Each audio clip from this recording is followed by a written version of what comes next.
Yuk jadi bagian dari dakwah kami. Dukung operasional dakwah dan sosial kami, raih pahala amal jariah yang terus mengalir sampai hari kiamat.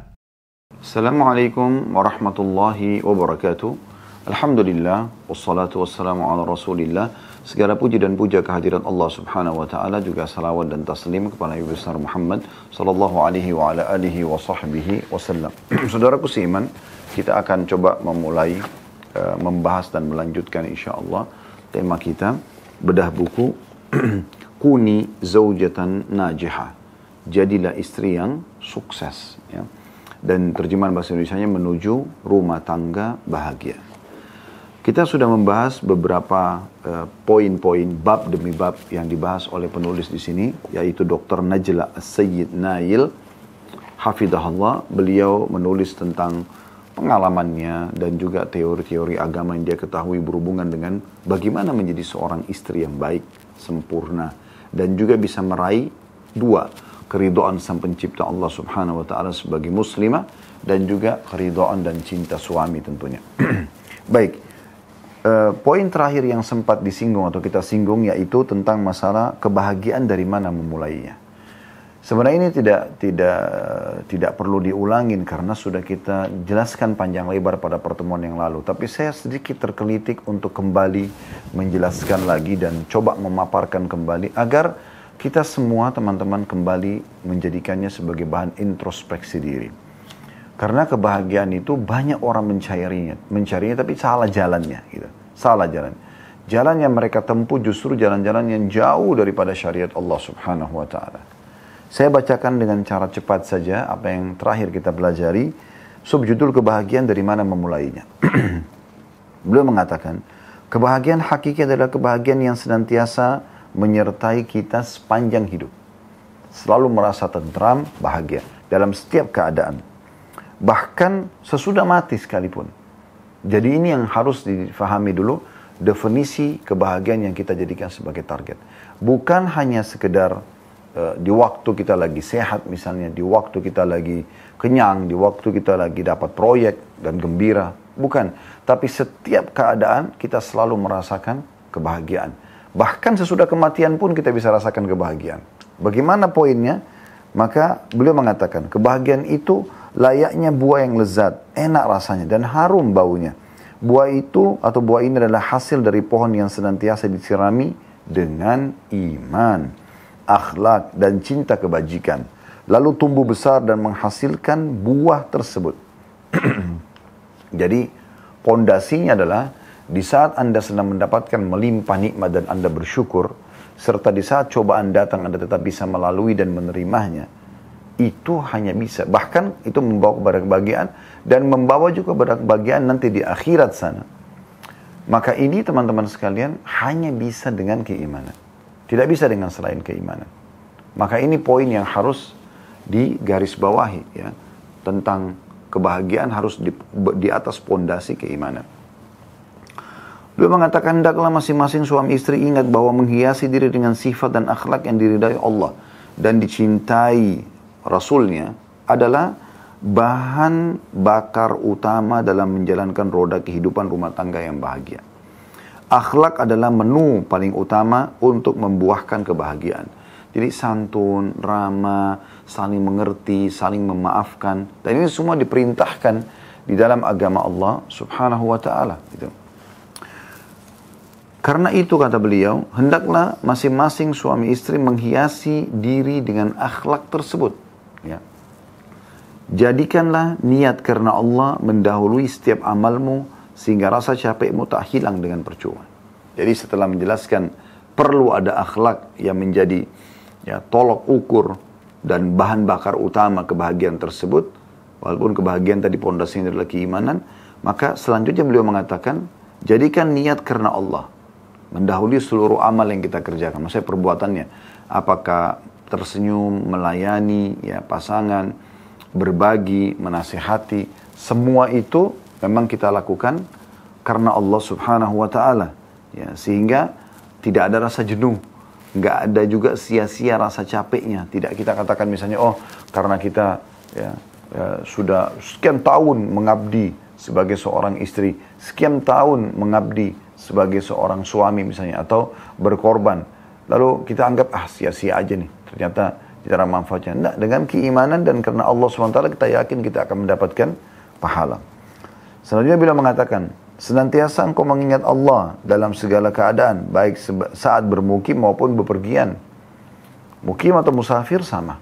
Kita selalu mengingat Allah Subhanahu wa ta'ala. Kemudian, kerjakanlah pekerjaanmu dengan sebaik-baiknya dan jangan engkau tunda sampai hari esok. Urutkanlah pekerjaan-pekerjaanmu sesuai dengan prioritasnya. Kemudian, perbanyaklah memohon ampunan kepada Allah Subhanahu wa ta'ala dan taubat dari dosa.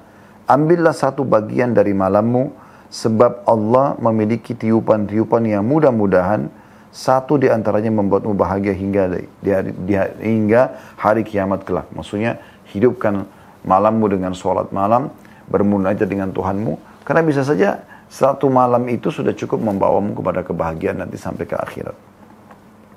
Selanjutnya, bersihkanlah hatimu. Ini paragraf demi paragraf ya, dan beliau kasih tanda kutip. Bersihkanlah hatimu dari sifat dendam dan sucikan ia dari kerusakan dan kedengkian. Jadi bersihkan semua itu. Jangan sampai ada perasaan dendam. Kesalahan pasangan bukan untuk kita selalu ungkit-ungkit sehingga akhirnya selalu ribut rumah tangga itu. Tapi sebaliknya, kesalahan dia yang sudah dia akui, yang dia memang sudah bertaubat darinya, itu untuk kita tutup. Dalam bahasa Arabnya, satr. Kata Nabi SAW, man satara musliman, satarahullahu yaumal qiyamah. Siapa yang menutupi aib seorang muslim, Allah pun akan menutupi aibnya pada hari kiamat. Apalagi pasangan kita. Kemudian kata beliau, optimislah, jangan putus asa, dan bersangka baik pada Rabb-mu. Di saat kita temukan kekurangan dari pasangan, tetap kita optimis. Kalau Allah telah memilih orang ini menjadi pasangan saya, pasti ada hikmahnya. Kita bersangka baik dengan Allah Subhanahu wa ta'ala. Mungkin memang kesalahan dia ya, untuk kita raih pahala dengan membantu dia meluruskannya misalnya. Atau kekurangannya dengan menyempurnakannya. Kan begitu. Kemudian selanjutnya beliau mengatakan juga paragraf yang lain, ikutilah petunjuk, beriman dan beristiqomahlah di atas perintah Allah SWT. Perangi hawa nafsu ya, dan syaitan, serta jauhilah kekafiran, kefasikan, dan kemaksiatan. Terus saja beliau mengingatkan paragraf demi paragraf ya, sampai di halaman 40 ya. Saya tidak ulangi semuanya, tapi intinya adalah beliau mengingatkan agar kita jangan sampai salah menerka dan memahami makna daripada kebahagiaan atau dari mana kita memulai kebahagiaan tersebut. Intinya di atas pondasi keimanan, kemudian di bahan bakar penggerak semua. Ya, kehidupan kita sehari adalah akhlak, bermuamalah yang baik.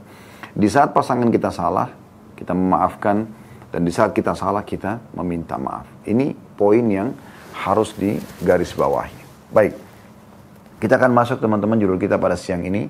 Beliau kasih subjudul di situ, bisikan cinta. Subhanallah, Allah menjadikan cinta itu indah, teman-teman sekalian. Sangat indah. Saking indahnya sampai orang suka selalu mau bercinta gitu, ya. Dan dijadikan sebagai bahan cerita di kalangan manusia, ya. Bahwasanya kisah cintanya si fulan, kisah cintanya si fulana misalnya, ya. Bahkan kalau ada kata-kata romantis yang tersusun, ya, itu dinukil oleh banyak orang, dijadikan sebagai contoh misalnya. Karena memang Allah Subhanahu wa ta'ala menanamkan potensi itu. Ada potensi untuk kita cinta dan sayang, kita suka, ya, kita perhatian. Kita pun menikmati ya, pasangan kita dengan kasih sayang dan cinta yang ada itu. Misalnya dengan cumbuan, dengan bercanda, dengan kata-kata yang indah. Cuma memang yang jadi masalah adalah banyak orang mengalihkan potensi ini kepada yang tidak berhak mendapatkannya. Dia selalu membisikkan, ya, baik itu bisikan secara langsung, ya, via ucapan, atau dalam bentuk tulisan yang menggugah hati, hanya saja bukan pada pasangan halalnya, ya, pada pacarnya yang haram, pada pasangan haramnya, gitu kan. Dan dia terus saja mengucapkan sayang, rindu, cinta yang diungkapkan dan meluap-luap setiap saat, gitu kan. Menunjukkan begitu rindunya dia dengan pasangan haramnya, dan dia tidak pernah melakukan ini pada pasangan yang halal. Ini keliru, ini salah penempatan gitu. Harusnya potensi yang ada terasa itu, ya, ingin mengucapkan kata cinta, ingin menatap, ingin mencium, ingin meraba, ingin memeluk, ingin melakukan hubungan biologis hanya pada pasangan halal. Bahkan itu bagian daripada hal yang dianjurkan. Karena dicontohkan oleh Nabi SAW. Beliau terus saja romantis, penuh dengan kasih sayang kepada para istrinya, gitu kan. Bukan cuman pada saat ya lagi kondisi tidak haid, di saat haid pun kata Aisyah radhiyallahu anha, kami kalau sedang haid dan Rasulullah SAW ingin menggaulinya, maka beliau memerintahkan untuk kami menguatkan ikatan ya sarung kami di tempat keluarnya darah, kemudian beliau menggauli kami, bukan meletakkan kemaluan di kemaluannya, tapi masih menikmati pasangannya, masih ada keromantisan. Karena meletakkan kemaluan di kemaluan saat haid hukumnya haram dalam Islam. Sebagaimana Allah jelaskan dalam surah Al-Baqarah surah nomor 2 ayat 222. Tetapi menunjukkan bagaimana lembutnya Nabi SAW, romantisnya Nabi SAW. Dan ini banyak luput dari banyak orang yang sudah berumah tangga. Sehingga rumah tangga mereka itu terasa berlalu begitu saja. Tidak ada sesuatu yang bisa selalu memperbaharui rasa cinta yang memang harusnya terjalin, kan gitu. Harusnya terjalin. Karena kita sudah saling sepakat untuk menjadi pasangan satu sama yang lain. Ya, suka duka selalu bersama. Kalau duka, kita menghibur pasangan kita. Dan kalau suka, kita sama-sama gembira. Dan ini bagian daripada hal yang dibolehkan. Nabi SAW dalam beberapa riwayat tersenyum, tertawa dengan Aisyah. Bercanda, bahkan pernah mengajak Aisyah berlomba lari, gitu kan. Nah, banyak orang tidak pernah, ya, setelah mereka berumah tangga, mengucapkan kata-kata ini. Bahkan selalu kasar, kaku dengan pasangannya. Ya. Tapi di saat dia dulu pacaran, maka sangat romantis. Atau mungkin kalau sekarang dia punya pasangan haram, dia malah romantis. Kan aneh ini. Ini penempatan potensi yang ada salah tempat, bukan pada tempatnya. Nah, ini yang ingin disinggung dalam masalah bisikan cinta. Seringnya mengucapkan bisikan cinta di kuping pasangan, menghadap ke wajah dia, memegang tangannya, ya, memeluknya misalnya, atau dalam bentuk tulisan. Ya. Ini semua hal yang dibolehkan dalam agama. Bahkan ini ya, bagian daripada hal yang tidak dianggap sia-sia. Kata Nabi SAW ada 3 hal yang tidak dianggap sia-sia. Di antaranya adalah bercandanya dan bercengkramannya suami istri. Gitu. Ya. Jadi walaupun kita semalam suntuk begadang, bercandaan tidak berdosa. Bagian daripada hal yang dibolehkan dalam syariat Allah Subhanahu Wa Taala. Ya. Kenapa orang banyak melakukannya pada pasangan haram? Mereka safar jauh-jauh, mereka masuk ke hotel. Bahkan ada orang, na'udzubillah, membayar uang yang begitu banyak, ratusan juta mungkin miliaran untuk satu kali hubungan biologis yang haram. Sementara dia melupakan pasangannya yang halal yang ada di rumah. Yang jauh lebih bersih, jauh lebih suci, ya, jauh lebih siap dan untuk berkorban dalam hidupnya, ya, meluangkan waktunya meninggalkan rumah orang tuanya dan datang kepada dia. Sayang sekali gitu. Hal ini kami pernah praktekin juga teman-teman sekalian, ya. Pada saat ada pelatihan rumah tangga, manajemen rumah tangga Islami, ada salah satu materi dalam daurah itu, perbaharui cintamu. Subhanallah, setelah kami ungkapkan banyak dalil-dalil, dan saya coba buat pelatihan di hotel pada saat itu, karena hari Jumat sampai hari Ahad, ya, kami coba mengadakan daurah, dan nanti anda akan lihat insya Allah di medsos kami akan angkat. Sekarang sudah, alhamdulillah pandemi sudah berlalu dan kita menuju ke endemi, dan kita insya Allah sudah mulai normal, ya. Nanti akan kami buat lagi daurah-daurah, anda bisa ikut partisipasi bersama kami supaya anda tahu bagaimana isi daurah itu.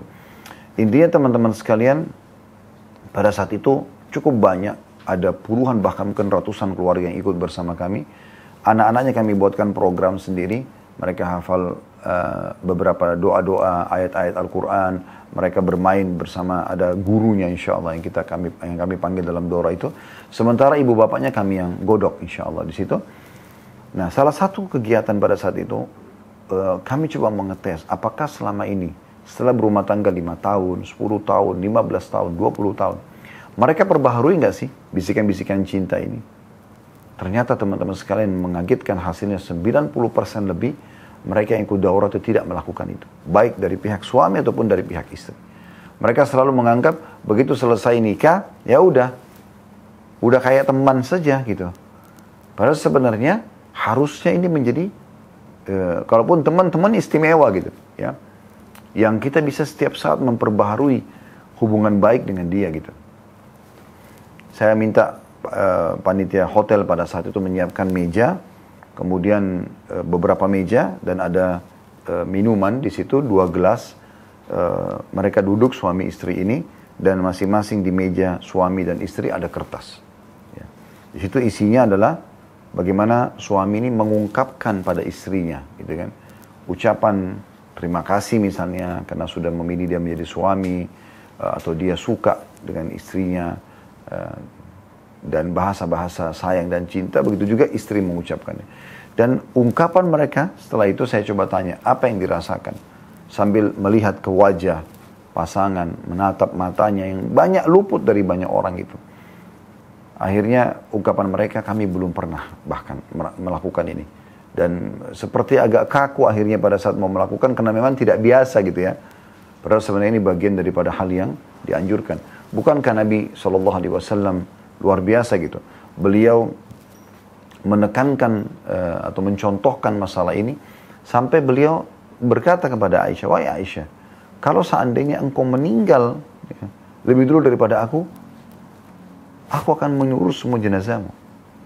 Dan Nabi SAW juga mengatakan kepada Aisyah, aku setelah mengetahui engkau akan menjadi istriku di surga, maka aku tidak peduli lagi dengan dunia ini. Bagaimana bahagianya Aisyah menangkap kata-kata seperti ini.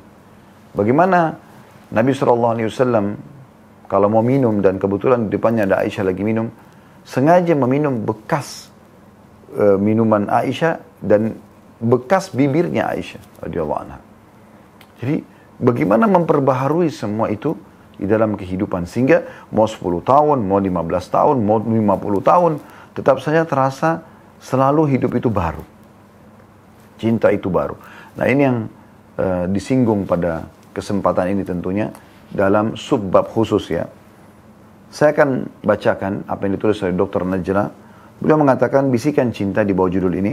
Sebelum saya sudahi langkah-langkah yang harus engkau tempuh demi meraih rumah tangga bahagia, bacalah surat yang berasal dari suami pencelah berikut ini. Mudah-mudahan cakrawala terbuka di hadapanmu sehingga engkau bisa berinteraksi dengan suamimu secara baik. Jadi beliau nanti akan paparkan surat ya. Selain itu, aku juga hadiahkan kepadamu sekuntum nasihat dari orang-orang terdahulu yang diperuntukkan bagi kaum perempuan agar mereka berbahagia bersama suami mereka. Juga seuntai pendapat tentang perempuan terbaik. Hal ini menunjukkan betapa urgensinya tema ini dan betapa sibuknya benak orang-orang terdahulu setelah mereka mengetahui urgensi membangun keluarga bahagia lagi saleh. Ingat, kapan kita baik dalam kehidupan rumah tangga kita di dunia bersama pasangan, kita bisa bercumbuan, kita bisa bercengkrama, kita bisa makan sama-sama, tidur sama-sama, mandi sama-sama, segala macam hal kita bisa nikmatin setiap waktu kita bersama. Kenapa disia-siakan gitu? Padahal itu hal yang sangat positif. Dan sudah gitu kita bisa membawa pasangan kita bersama-sama di akhirat, sampai ke akhirat sana. Lalu beliau mengatakan, coba renungi wahai muslimah, isi surat suami yang mencela istrinya. Apa maksudnya nanti kita bacakan ya. Beliau mengatakan, istriku, catatan suami yang mencela istri. Ini masuk dalam masalah bisikan cinta itu ya. Suami ini mengatakan, istriku tercinta, aku tuliskan surat ini karena aku mencintaimu. Aku meminta keridhoanmu sebagai istriku dan aku berikan untukmu hidupku sebagai hadiahnya. Aku katakan dalam hatiku, engkau adalah ibu bagi anak-anak dan istri. Engkau adalah cinta kasih dan ketentraman. Engkau adalah pengharum rumahku. Aku gandeng tanganmu dan kita naiki bahtera bersama menuju daratan aman di sisi Rabb yang Maha Pengasih. Jadi gini, kalau kata-kata yang kita ungkapkan dengan lisan tidak bisa tersusun seperti ini, seringlah panggil sayang, cinta, ya, kekasih, panggil-panggilan yang indah, yang baik itu. Kenapa saya bahasakan ini? Karena banyak saya temukan, bahkan pernah bersama saya, ada orang, ikhwah dan akhwat, saya kebetulan satu mobil, mereka suami istri, dan saya kaget mereka saling memanggil dengan julukan yang kurang baik. Walaupun mereka bercanda tidak sambil ketawa gitu. Saya sempat tanya, apa itu? Oh, karena ini, karena itu. Ada yang karena badan pasangannya gemuk, dipanggil dengan julukan-julukan yang kurang baik. Kemudian atau suaminya mungkin agak gelap kulitnya, dipanggil dengan apa julukannya. Dan seterusnya lah. Ya, ini contoh-contoh saja. Dan Allah mengatakan dalam surah Al-Hujurat. Ya. Wala tanabazu bil alqab, jangan saling memanggil dengan julukan-julukan yang jelek. Karena itu berbekas. Kenapa nggak bilang cantik? Kenapa nggak bilang gagah? Kenapa nggak bilang apalah ya, wangi ya, pangeran, ratu? Kenapa nggak panggil semua kata-kata ini misalnya? Kenapa harus hal-hal yang buruk gitu? Gendut lah, pendek lah, kurus lah, hitam lah, inilah, kucil lah, dan segala macam. Kenapa harus seperti ini? Kenapa nggak hal-hal yang baik? Itu contoh saja ya. Kemudian juga kenapa nggak sering mengungkapin terima kasih? Ya, kalau kita bahasa sudah paham agama, sudah paham sunnah, jazakallahu khairan, semoga Allah balas Anda dengan kebaikan. Perempuan, jazakillahu khairan. Kalau laki-laki ucapin ke perempuan, jazakillahu khairan. Kalau perempuan ucapin ke laki-laki, jazakallahu khairan. Coba ibu-ibu, akhwat sekalian, pegang tangan suami dengan tulus, tatap matanya lalu ucapkan jazakallahu khairan atas apa yang selama ini diberikan. Sudah memilih saya sebagai istri, sudah memilih saya sebagai ibu anak-anak, sudah memilih saya sebagai pasangan hidup, sudah menemani saya sekian tahun. Apalah bahasa yang kira-kira kita anggap memang dia sudah melakukannya. Itu juga dengan suami. Pekah dalam melihat pengorbanan-pengorbanan pasangan. Masakannya enak, dipuji. Pakaiannya bagus, dipuji. Rumahnya bersih, dipuji. Pengorbanan sekecil apapun, puji. Sekecil apapun. Terima kasih dan puji. Kita dibolehkan. Bahkan subhanallah dalam syariat Islam saking pentingnya bab ini, sampai boleh bohong dalam memuji. Ya. Misalnya seorang suami mengatakan, saya belum pernah bertemu wanita secantik kamu. Padahal sebenarnya tidak. Mungkin ada yang lain. Atau istri mengatakan, saya belum pernah ketemu dengan suami setampan kamu. Misal contoh. Tapi mungkin ada yang lain. Tapi dia mengungkapkan untuk memasukkan kegembiraan dalam hati pasangannya. Bahkan ada hadis Nabi SAW yang mulia. Kata Nabi SAW, termasuk hal yang amal yang dicintai Allah adalah memasukkan rasa gembira ke dalam hati seorang muslim. Coba Anda bayangkan. Itu umumnya muslim. Bagaimana dengan Anda masukkan hati kegembiraan ke dalam hati pasangan? Ya memang sudah mau meluangkan waktu hidupnya untuk bersama dengan kita. Anda ungkapin semua itu. Ya. Sesekali Anda coba tulis tulisan. Surat kah? Suratnya ditulis indah. Gitu kan. Pakai kop surat yang bagus. Amplop yang bagus. Atau misalnya sekarang di WA misalnya. Dengan ungkapan-ungkapan yang baik gitu ya. Kita lanjutkan paragraf kedua setelah dia memuji istrinya. Ya, ini surat seorang suami kepada istrinya. Saya ulangi paragraf pertama. Istriku tercinta, aku tuliskan surat ini karena aku mencintaimu. Aku meminta keridhoanmu sebagai istriku dan aku berikan untukmu hidupku sebagai hadiahnya. Dan aku siap hidup bersamamu. Aku katakan dalam hatiku, engkau adalah ibu bagi anak-anak dan engkau juga adalah istriku. Engkau adalah cinta, kasih dan ketentraman. Engkau adalah pengharum rumahku. Aku gandeng tanganmu dan kita naiki bahtera bersama menuju daratan aman di sisi Rabb yang Maha Pengasih. Paragraf kedua, tapi tiba-tiba badai menghadang dan angin menerpa jalan kita. Jika kita tidak bersama-sama waspada menghadapinya, niscaya kita akan kehilangan kendali bahtera dan niscaya tujuan kita menjadi sia-sia. Aku katakan dalam hatiku, tidak. Aku tidak akan membiarkan bahteraku tenggelam. Aku genggam penaku dan beberapa carik kertasku. Tiba-tiba aku menulis celaan dari seorang kekasih untuk yang dikasihinya. Tidakkah engkau ingat, wahai istriku tercinta, di awal-awal pernikahan kita, betapa engkau menjadi simbol kewanitaan. Tapi aku tidak tahu bagaimana engkau sekarang bisa menjadi wanita yang tidak enak untuk dipandang. Apakah engkau lupa bahwa di antara sifat-sifat perempuan salehah ialah menggembirakan jika dipandang oleh suami? Jadi judulnya adalah surat suami yang menghina istri. Padahal sebenarnya tanda kutip di sini ya. Bukan berarti menghina seperti yang Anda bayangkan, tapi bagaimana dia mengingatkan kesalahan dan kekurangan istrinya demi kebaikan. Supaya istrinya menyadari misalnya sebuah kekurangan dan akhirnya memperbaikinya. Ya. Paragraf selanjutnya dia mengatakan, tidakkah engkau ingat, wahai istri kebanggaanku, betapa seringnya engkau mengungkit-ungkit di hadapanku tugas-tugasmu sebagai ibu rumah tangga, menjamu tamuku, dan memenuhi keinginanku. Lupakah engkau dengan firman-Nya dalam surah Al-Baqarah 264 bunyinya, a'udzubillahi minasyaitonirrajim, ya ayyuhalladzina amanu la tubtilu shadaqatikum bil manni wal adza. Wahai orang-orang beriman, janganlah engkau hapuskan pahala sedekah-sedekahmu dengan mengungkit-ungkitnya dan perbuatan tercelahmu. Jadi maksudnya paragraf yang pertama tadi adalah singgungan yang pertama ya pada istrinya. Kenapa dulu waktu awal menikah kau coba menjadi wanita? Kau tampil dengan kelembutanmu, kau tampil dengan penampilanmu agar bisa meraih hatiku. Tapi kenapa sekarang sudah berubah? Sudah tidak peduli lagi dengan penampilanmu, tidak peduli lagi apakah suamimu suka atau tidak. Bukankah kau mengingat atau tidakkah kau mengingat hadis Nabi SAW bahwasanya wanita ahli surga wanita yang nyaman dipandang oleh suaminya? Ya. Kemudian selanjutnya dia mengingatkan juga istrinya tentang masalah jangan ungkit-ungkit pemberian. Kalau istri lebih kaya, istri lebih tinggi pendidikannya atau ada pengorbanan buat suami, jangan dia ungkit-ungkit. Ya udah dia sudah lakukan, Allah sudah catat. Maka dia sampaikan. Tidak perlu dia mengatakan, saya kan sudah berkorban jadi istri kamu 10 tahun misalnya. Enggak. Allah SWT mengatakan, dia katakan, ingatkan. Hai orang beriman, janganlah kalian membatalkan sedekah-sedekah kalian dengan mengungkit-ungkitnya. Ya. Dan juga perbuatan cercelahmu, maksudnya mencelah orang-orang yang sudah diberi. Lalu kemudian paragraf selanjutnya dia mengatakan, tidakkah engkau ingat wahai kekasihku, betapa banyak kita berjanji pada saat kita menikah, agar kita saling tolong-menolong satu sama lain dalam ketaatan, dan mengemban tugas dakwah, atau menyuruh manusia ke agama Allah.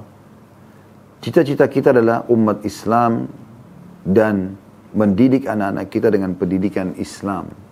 Namun tiba-tiba kita disibukkan oleh berbagai mode pakaian, model rambut, mencukur bulu badan, mengecat rambut, dan mendapat harta dari sumber mana saja. Maksudnya di sini singgungannya. Kenapa tiba-tiba semua kesibukan dunia ini membuat janji-janji kita untuk sama-sama beribadah tidak bisa dipenuhi. Ya, di sini juga bisa kita ambil pelajaran. Kalau seandainya Anda belum pernah janjian dengan pasangan untuk sama-sama beribadah, coba buat sekarang komitmen untuk sama-sama ibadah. Umroh sama-sama, haji sama-sama, sholat malam sama-sama. Coba duduk merenungi beberapa ayat sama-sama, mendengarkan ceramah sama-sama. Supaya ada keimanan yang muncul di antara pasangan suami istri. Kemudian paragraf selanjutnya dia mengatakan, tidakkah engkau ingat wahai kekasihku, betapa banyak kekesalanmu dan ketidakpuasanmu dengan rezeki yang Allah berikan kepadamu. Apakah aku harus mencari yang haram demi merealisasikan segala keinginanmu? Dan apakah engkau lupa dengan seorang wanita yang berkata kepada suaminya, bertakwalah kepada Allah, berkenan dengan urusan kami. Kami bisa bersabar menghadapi kelaparan, tapi kami tidak bisa bersabar menghadapi neraka. Paragraf ini maksudnya si suami menyinggung di sini istrinya. Kalau selama ini apa yang aku berikan itulah kemampuanku. Jangan kamu hina pemberianku. Karena itu kemampuanku, tapi aku coba berusaha memberikan yang terbaik. Tapi kadang-kadang kamu kesal dengan ada permintaanmu, keinginanmu yang belum sempat aku penuhi, gitu kan?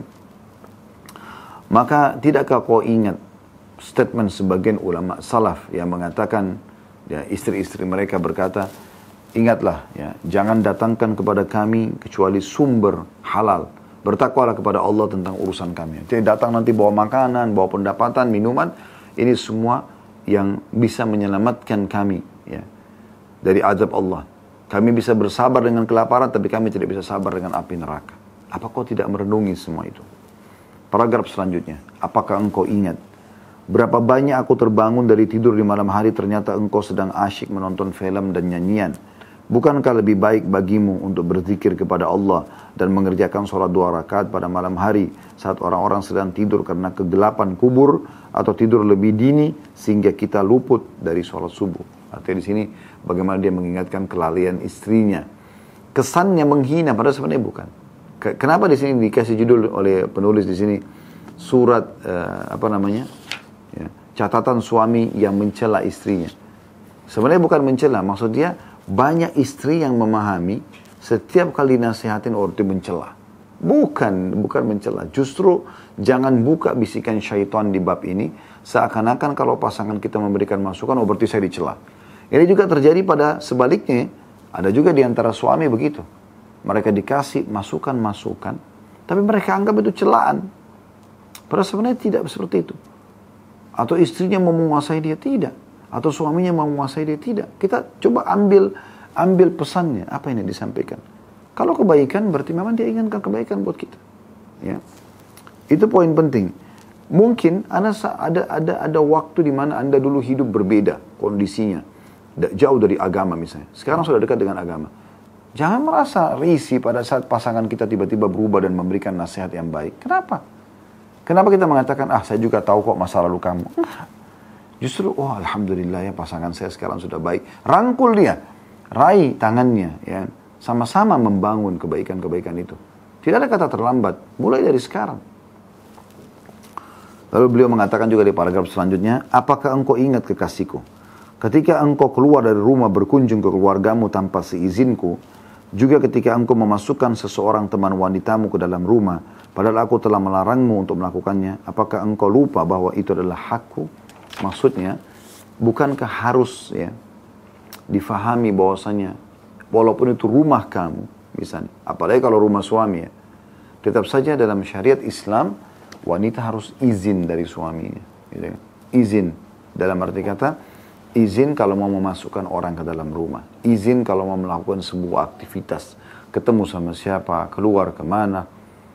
Karena memang agama Allah memerintahkan seperti itu. Di sini suaminya mengingatkan kembali. Banyak istri anggap ini pencelaan. Gimana sih? Saya kan orang sibuk. Saya kan wanita karir. Saya kan begini dan begitu. Nah, harusnya bisa mengerti. Oh ya, terima kasih masukannya misalnya. Ya, saya coba perbaikin. Kemudian dia betul-betul serius untuk memperbaiki, untuk meraih hati pasangannya. Karena ingat teman-teman, saya sudah sering bahasakan dari awal bedah buku kita. Prestasi tertinggi bagi seorang wanita pada saat dia menjadi istri. Laki-laki juga begitu pada saat dia jadi suami. Pelengkapan dan penyempurnanya adalah seorang istri menjadi ibu dan seorang suami menjadi ayah. Kalau sudah dua julukan Anda dapat ini, Anda sudah sempurna dalam kehidupan Anda. Walaupun kurang dari sisi materi, titel akademik, nggak penting semua itu. Sudah kita kasih contoh kan? Kalau seandainya ada seorang wanita, cantik sekali. Punya paras wajah yang cantik, bodinya ideal, kulitnya putih, rambutnya bagus, dan segala macam lah. Kemudian titelnya bertumpuk, bahkan sudah doktor, misalnya di bidangnya. Kaya raya misalnya. Berprestasi, punya banyak perusahaan misalnya. Tapi begitu ditanya, sudah menikah, dia bilang belum, maka langsung jatuh di mata orang.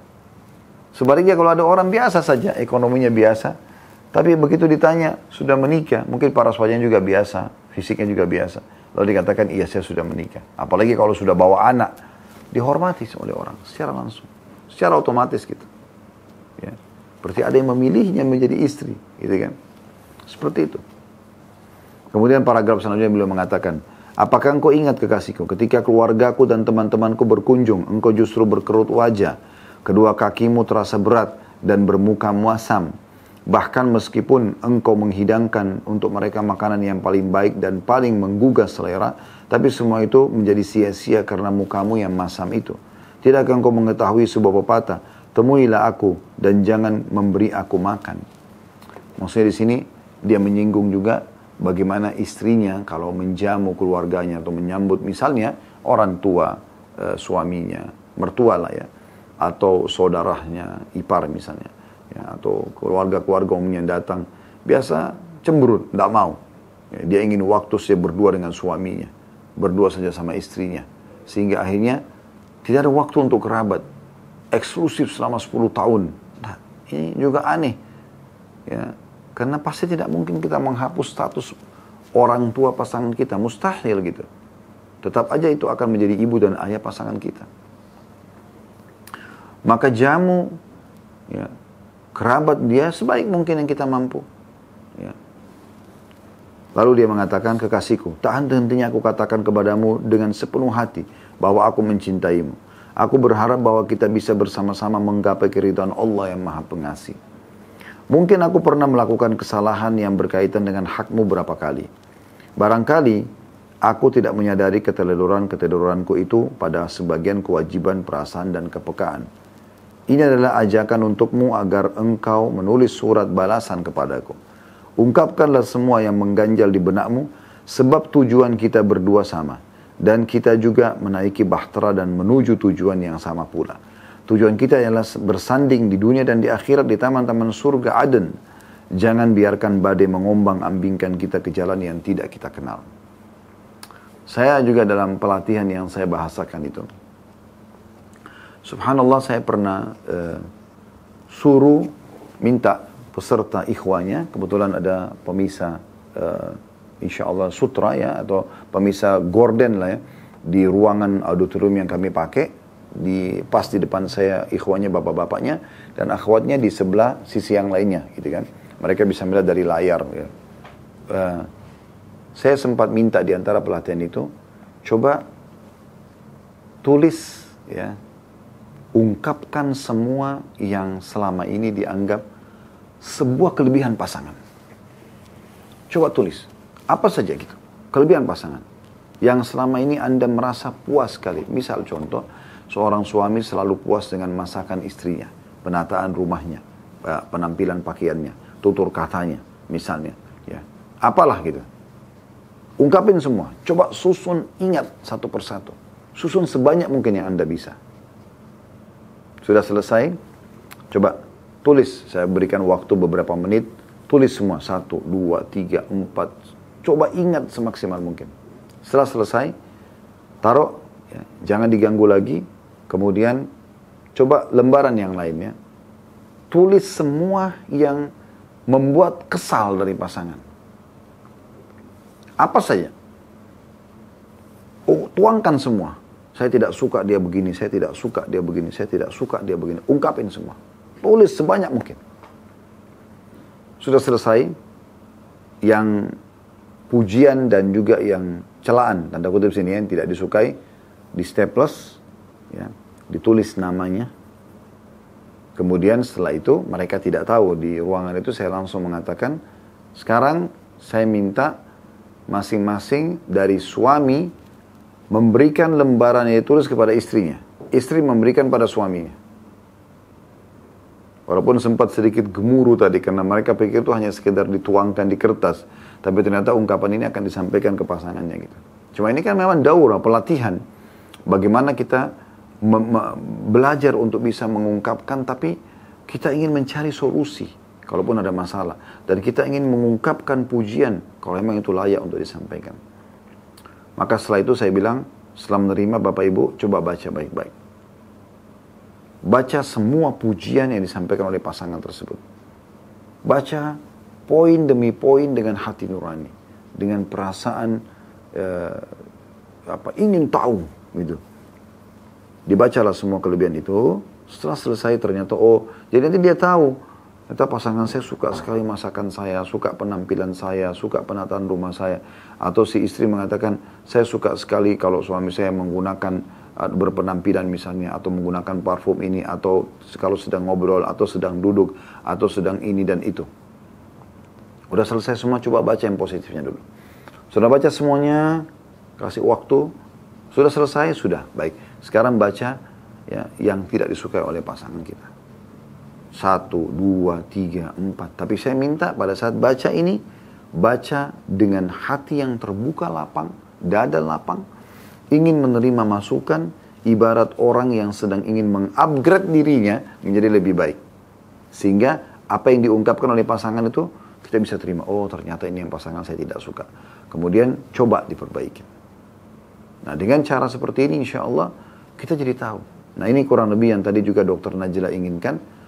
Bagaimana seorang suami dia ungkapin dalam bentuk tulisan, dia minta istri juga balas dalam bentuk tulisan, kemudian dibaca dan terbiasa untuk saling ngobrol satu sama yang lain, yang penting dengan kesantunan. Maka dengan itu insya Allah diharapkan kehidupan mereka bisa jauh lebih harmonis dan romantis ke depannya. Ingat, sekali kita akad nikah, kita rangkul tangan pasangan kita untuk kita bawa sampai ke akhirat sana. Begitulah Islam mengajarkan kepada kita. Baik teman-teman sekalian, kita lanjutkan lagi dengan lanjutan daripada bisikan cinta yang ditulis oleh Dr. Najla ini dengan pesan untuk kaum Hawa. Disempurnakan bahasan bisikan cinta ini dengan pesan-pesan dari sahabat dan tabi'in. Saya langsung bacakan saja. Beliau mengatakan, sungguh para sahabat sangat menaruh perhatian terhadap wanita. Sahabat-sahabat Nabi Ridwanullah alaihim. Mereka mengetahui kedudukannya, mendidiknya dengan baik, dan menyampaikan nasihat kepadanya agar ia menjadi istri dan ibu yang salihah. Ya. Jadi saya ulangi, sungguh para sahabat Nabi, ya, itu menaruh perhatian khusus terhadap wanita. Mereka mengetahui kedudukannya, mendidiknya dengan baik, dan menyampaikan nasihat kepadanya agar ia menjadi istri dan ibu yang salihah. Perhatikan, istri dan ibu yang salihah, bukan gelar yang lain. Inilah Ibnu Kharijah Al-Farazi memberi nasihat kepada putrinya yang hendak menikah. Ia berkata, wahai putriku, kaum wanita itu lebih berhak dengan etikamu dariku. Kaum wanita itu lebih berhak dengan etikamu daripadaku. Karena itu engkau harus diajari tata cara beretika. Maksudnya kalau ada etika-etika yang baik, walaupun aku ibumu, harus kau lebih memilih etika-etika yang baik itu. Mungkin aku tidak memilikinya. Jadilah engkau budak bagi suamimu. Niscaya ia akan menjadi budak bagimu. Tanda kutip di sini. Maksudnya, kau sibuk melayani suamimu, suamimu akan sibuk memenuhi kebutuhanmu. Kan gitu. Janganlah engkau selalu berada di dekatnya karena ia akan menjemuhkan. Dan jangan pula terlalu jauh darinya karena engkau justru akan membebaninya. Dan ia akan membebanimu. Berimbang di antaranya. Bukan juga setiap saat selalu bersama gitu. Karena kebersamaan yang terus saja ini membuat juga kejenuhan. Contoh misal, Anda wahai muslim harus memahami, kami kaum laki-laki, di saat kita sedang bersama, kami akan coba maksimalkan waktu itu. Tapi di saat kami sudah keluar untuk bekerja, maka yang jadi di benak kami itu adalah pekerjaan. Mungkin sebagian istri berpikir, oh kalau dia konteks suaminya berarti bentuk perhatian. Padahal sebenarnya tidak seperti itu. Suami akan berpikir, karena dia pakai akal. Tadi kan baru ketemu, kok telepon lagi? Misal contoh, bukan tidak mau ditelepon ya, tapi dia ingin menyelesaikan pekerjaannya, dan dia ingin memberikan semua haknya gitu. Itu yang ada di benak laki-laki. Kadang-kadang perempuan kalau tidak memahami ini, karena dia tersentuh perasaannya, atau pakai perasaan, dia akan mengatakan, oh berarti sudah tidak perhatian sama saya ini. Kok berubah sih? Padahal sebenarnya bukan masalah berubah. Mirip kasus juga, ini kasus-kasus lapangan sebenarnya, tapi bisa Anda tarik dalam realita kehidupan Anda. Kadang-kadang laki-laki itu sering memang dominan akal ya. Jadi kalau Anda sedang telepon, bukan hanya sekitar menanyakan kabar atau misalnya kangen, Anda menyampaikan sebuah permasalahan. Anak sakit kah, rumah ada yang bocor kah, listrik mati kah, apalah keran air yang rusak, atau apa saja Anda sedang keluhkan kepada suami lagi di tempat kerja. Maka mungkin biasanya dia sering mengatakan sayang, baik sayang dan segala macam. Mungkin karena beratnya permasalahan Anda sampaikan, laki-laki itu begitu kalau mendengar masalah dari istrinya, otaknya sudah jalan kemana-mana untuk memikirkan jalan keluarnya. Jadi sambil ngobrol, sambil memikirkan tuh siapa yang akan dia kontak, kira-kira berapa biaya yang mungkin dia harus persiapkan dan segala macam. Jadi mungkin dia tidak sempat bilang sayang, dia mengatakan baiklah saya urus sekarang ya, assalamualaikum, misalnya buru-buru. Karena memang dia harus memberikan solusi terbaik buat istrinya segera, ya apalagi kalau padam listrik misalnya atau yang lainnya. Dan juga dia punya pekerjaan harus dia selesaikan di kantornya, gitu kan. Tapi perempuan yang tidak mengerti ini sering kali mengatakan, kok dia buru-buru sih? Tiba-tiba WA setelah itu, kok buru-buru sih teleponnya? Kok begini sih? Padahal sebenarnya tujuannya untuk Anda kebaikan. Nah ini penting untuk digarisbawahi. Maka nasihat ini penting sekali. Ya. Jadi bukan berarti sini jangan bersama-sama, kalau lagi di rumah ya sama-sama. Nggak masalah, temani dia. Apapun yang dia butuh gitu kan. Jangan juga terlalu cuek, sehingga tidak ada sama sekali informasi. Makanya minimal kalau keluar izin, atau misalnya kirimkan perhatian khusus, misalnya gambar bunga kah, cinta kah, atau apa, yang sedikit mungkin, oh iya istri saya sedang mengingat saya, oh iya suami saya sedang mengingat saya misalnya. Baik, kemudian dia mengatakan lagi, saya ulangi nasihatnya, wahai putriku, ini kata Ibnu Kharijah ya, ini si ayah ini menasihati putrinya ya, dia mengatakan, wahai putriku, kaum wanita lebih berhak dengan etikamu daripada aku, karena ayah kan punya hak untuk menasihati anaknya ya. dan dia adalah pemilik anaknya sebenarnya. Tapi kalau ada wanita-wanita yang faham tentang etika wanita, maka boleh kau dengarkan, karena mereka lebih bisa mungkin menjelaskan kepada kamu. Karena itu engkau harus diajari tata cara beretika. Jadilah engkau budak bagi suamimu, niscaya dia akan menjadi budak bagimu. Di sini tanda kutip budaknya, yaitu layani dia dengan maksimal, dia juga akan kembali respon yang sama. Janganlah engkau selalu berada di dekatnya, karena ia akan menjemukan, ya. Dia akan menjemukanmu, dan jangan pula terlalu jauh darinya, karena engkau justru akan membebani dan ia juga akan membebanimu. Jadi selalu ada pengaturan waktu yang tepat. Kemudian selanjutnya, jadilah engkau seperti apa yang engkau katakan pada ibumu, maafkanlah aku, maka engkau akan mendapat cintaku. Dan janganlah berbicara di depanku ketika aku sedang marah. Jadilah engkau seperti apa yang engkau katakan pada ibumu, maafkanlah aku. Ya. Karena atau maka engkau akan mendapatkan cintaku, dan janganlah berbicara di depanku ketika aku sedang marah. Karena apabila cinta dan kedengkian menyatu dalam hati, maka cinta akan lenyap. Ya. Jadi maksudnya, kalau kamu sedang berbicara, maka kalau ada yang salah, maafkan. Kalau sedang emosi, jangan dibalas. Ya. Kalau pasangan lagi emosional, lagi tidak bisa kontrol ya emosinya, duduk santai aja. Dia mau ngomong apapun, biarkan saja. Kalau sudah tenang, baru kita tanyakan baik-baik. Itu akan memberikan jalan keluar. Karena kalau orang lagi emosi, dikuasai oleh syaitan. Gitu kan? Kemudian nasihat yang lain, putri seorang tabi'i, Abu Asad Ad-Duali, datang kepada ayahnya setelah ia dinikahkan. Ia berkata, wahai ayah, aku tidak ingin berpisah denganmu. Tapi berhubung engkau telah menikahkanku, maka berpesanlah kepadaku. Sang ayah pun berkata, engkau tidak akan memperoleh apa yang ada di sisinya, kecuali dengan kelemah lembutan. Ketahuilah bahwa parfum yang terbaik adalah air. Ini nasihat seorang laki-laki di posisi ayah buat anak perempuannya yang baru menikah. Anak perempuannya berat berpisah dengan dia, tapi sudah dinikahkan.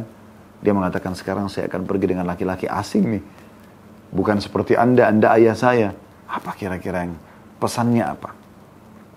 Maka dua pesan sederhana bagi setiap wanita, kalau faham ini, dia bisa meraih hati suaminya.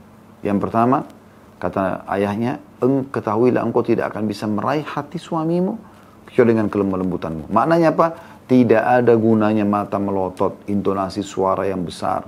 Ya. Apalagi kalau sampai tangan yang melayang mau memukul suami, ini nggak masuk akal. Sangat tidak masuk akal. Ingat, suami laki-laki itu jauh lebih kuat daripada anda. Allah sudah kasih itu. Kalau anda pecahkan piring satu, dia bisa pecahkan satu rak. Anda banting pintu, dia bisa rubuhkan pintu.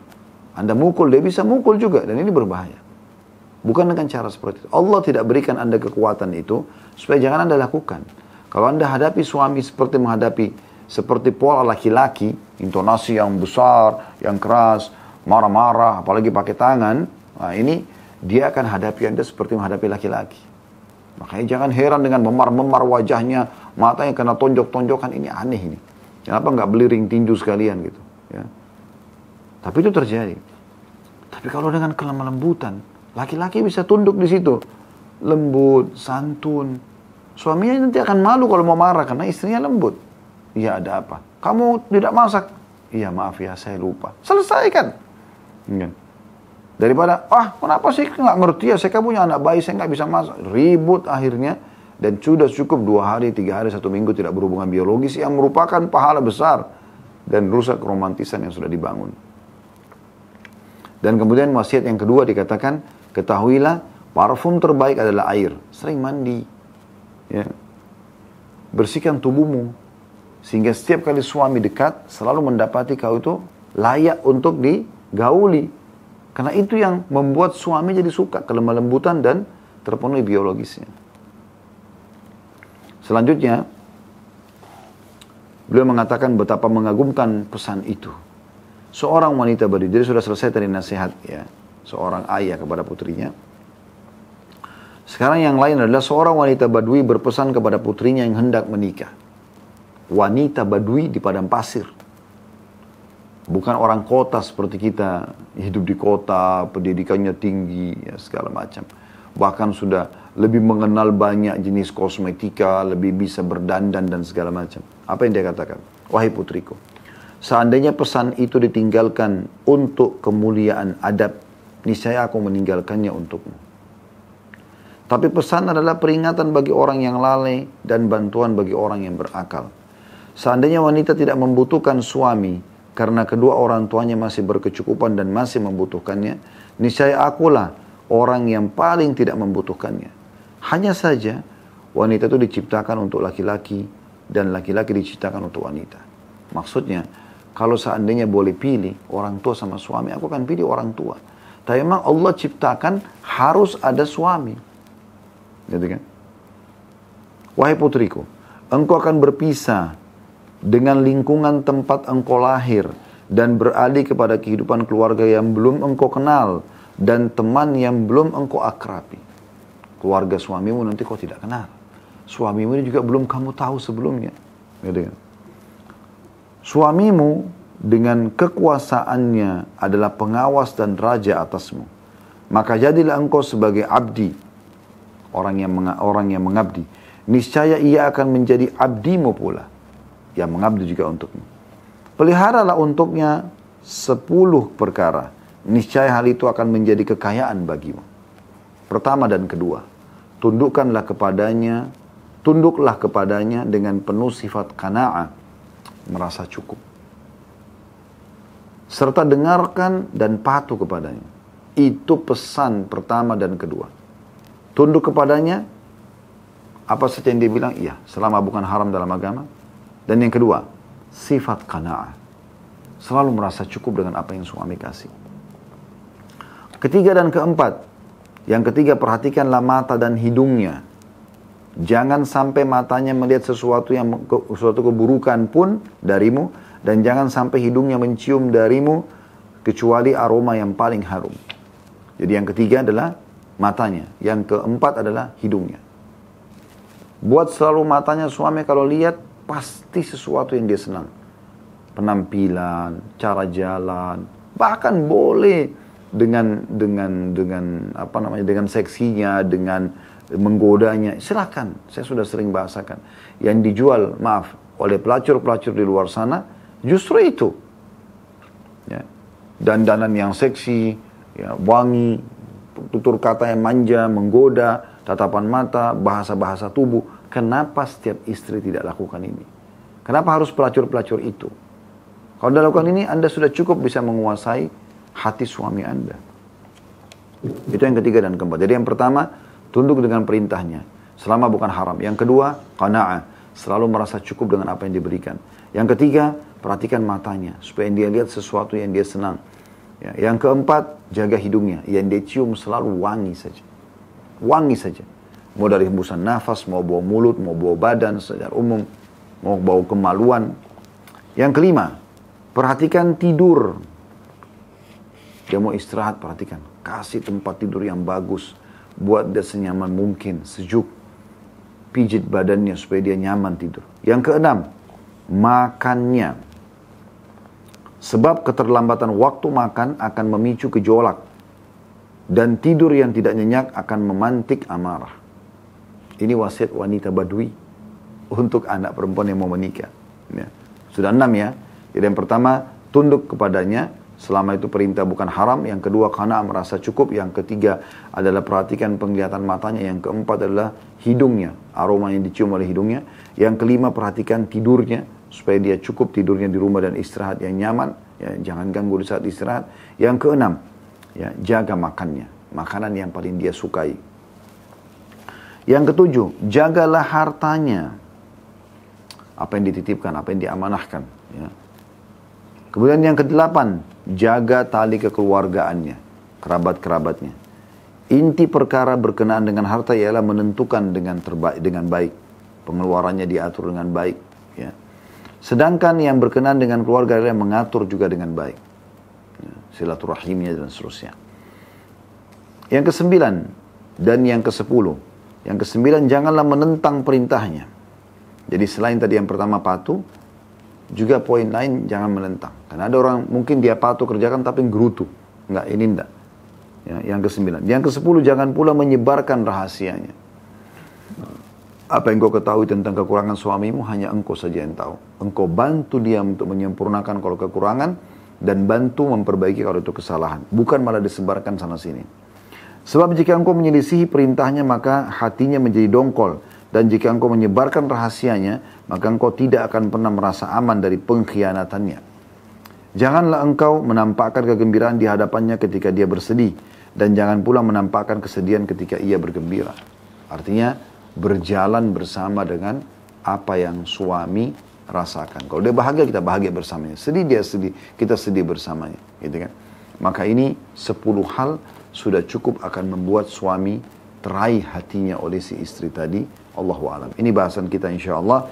Dan kedepannya kita akan masuk ke judul yang baru, yaitu perempuan terbaik dalam timbangan kaum laki-laki soleh dan perempuan terbaik dalam timbangan Islam.